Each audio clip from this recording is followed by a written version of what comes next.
प्रणाम आप सभी को। आज हम यजुर्वेद के 24वें अध्याय का अध्ययन करेंगे। 24वां अध्याय मुख्य रूप से परम सत्य, एकता और सर्वव्यापक चेतना की ओर ले जाता है।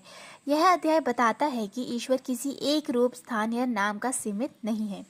इसमें कहा गया है कि ईश्वर एक है, लेकिन उसके रूप और नाम अनेक हो सकते हैं। वह सर्वत्र विद्यमान है, आकाश में, पृथ्वी में, जल में, अग्नि में और हमारे भीतर।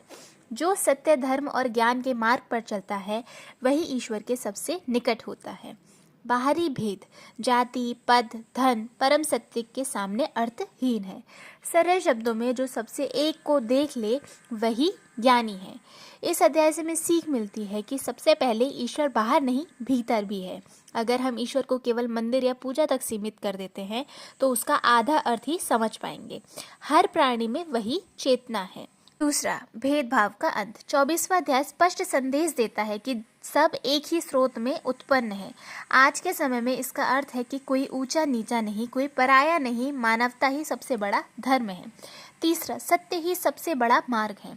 रूप बदल सकते हैं पर सत्य नहीं। यजुर्वेद कहता है सत्य के साथ चलो, वही ईश्वर तक ले जाएगा।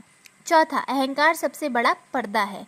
जब मैं बहुत बड़ा हो जाता है तो वहाँ दिखाई नहीं देता है। विनम्रता ही आध्यात्मिक दृष्टि है, मतलब हमें मैं नहीं करना चाहिए।